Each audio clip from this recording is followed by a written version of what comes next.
पश्चिम बंगाल के चुनावी जंग में ममता ने बंगाली बनाम बाहरी वाले नैरेटिव पर एक और सियासी गियर अब लगा दिया है। ममता ने आरोप लगाया है कि बंगाल जीतने में नाकाम बीजेपी अब राज्य को तोड़कर एक अलग राज्य बनाने की साजिश कर रही है। ममता बनर्जी का दावा है कि बीजेपी उत्तर बंगाल के जिलों और बिहार के कुछ हिस्सों को मिलाकर एक नया राज्य बनाने की प्लानिंग कर रही है। बंगाल राज्य को ही खत्म करना चाहते हैं। इसके लिए काफी योजनाएं बनाई जा चुकी हैं। आपको बिहार में मिला दिया जाएगा।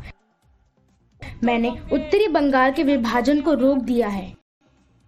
यह बात कुछ दिन पहले ही सोशल मीडिया पर सामने आई थी और मैंने उसी दिन इस पर अपनी आवाज उठाई थी। याद रखिए, मैंने लोगों के अधिकारों के लिए सड़कों से लेकर सुप्रीम कोर्ट तक लड़ाई लड़ी है। तो लड़ाई करेছি। एक तरफ ममता बनर्जी नए राज्य का शिगुफा छेड़कर खुद को बंगाल की अखंडता की एकमात्र रक्षक के रूप में पेश कर रही हैं, जिससे बंगाली भावनाओं को जोड़ा जा सके। वहीं दूसरी तरफ बीजेपी ने भी ममता को घेरने के लिए चार्जशीट का चक्रव्यूह तैयार कर लिया है। कल अमित शाह कोलकाता में टीएमसी के खिलाफ एक चार्जशीट जारी करने वाले हैं। इस चुनावी चार्जशीट में बीजेपी ममता के 15 सालों की विफलताओं का ढोल पीटने की तैयारी कर रही है।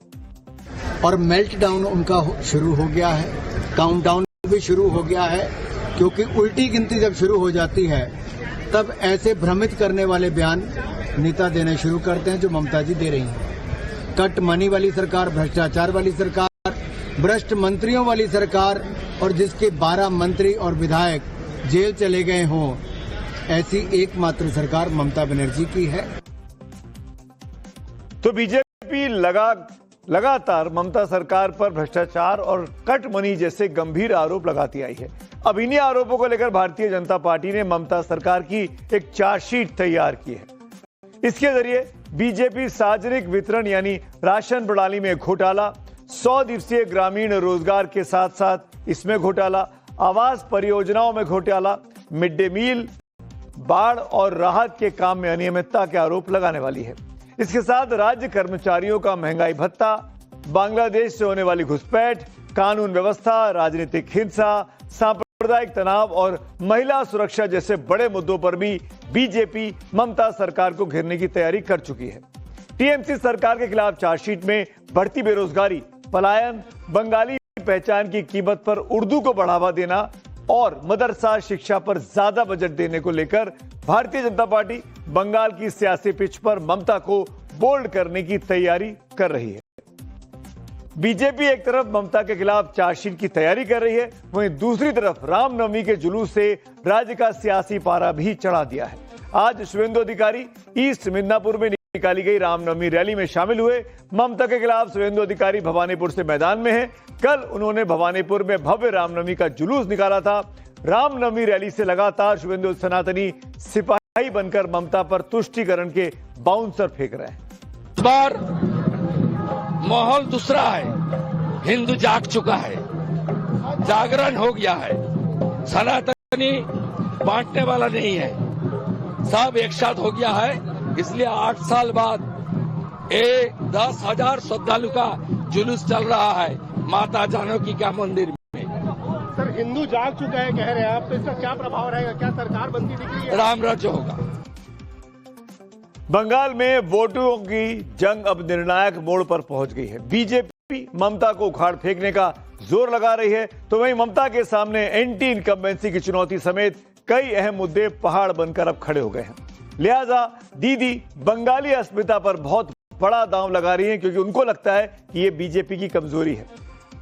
बंगाली अस्मिता के नाम पर वो खुद को बंगाल की बेटी बताकर बीजेपी पर बंगाल को तोड़ने की साजिश जैसे गंभीर आरोप उन्होंने लगाए हैं। हालांकि बीजेपी के सांसद निशिकांत दुबे पिछले साल नवंबर में संसद के अंदर बिहार के किशनगंज, अररिया, कटिहार और बंगाल के मालदा, मुर्शिदाबाद को जोड़कर नए केंद्र शासित प्रदेश बनाने की मांग आधिकारिक तौर पर कर चुके हैं।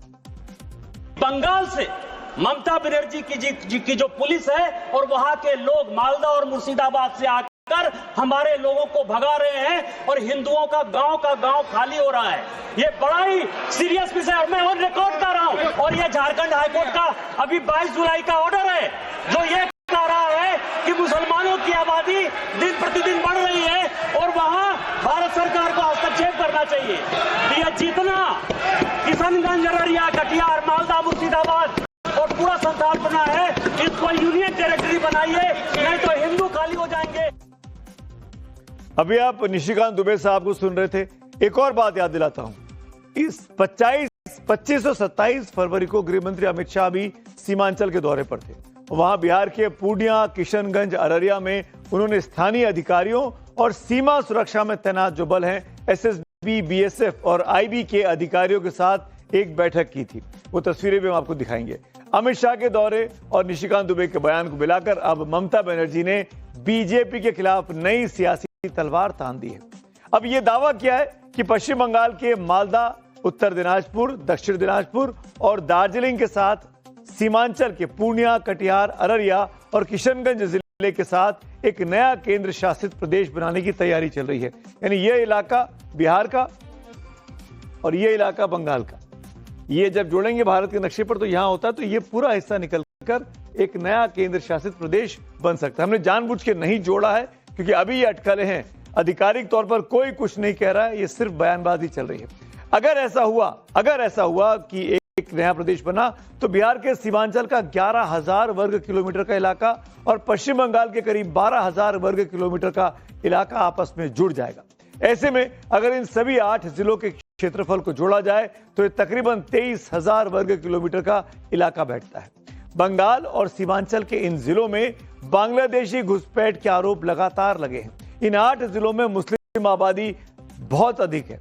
बंगाल के मुस्लिम बहुत 4 जिलों में ममता बनर्जी की गहरी पैठ है। इन चारों जिलों में बंगाल के उत्तर दिनाजपुर में 49.92% मुस्लिम है।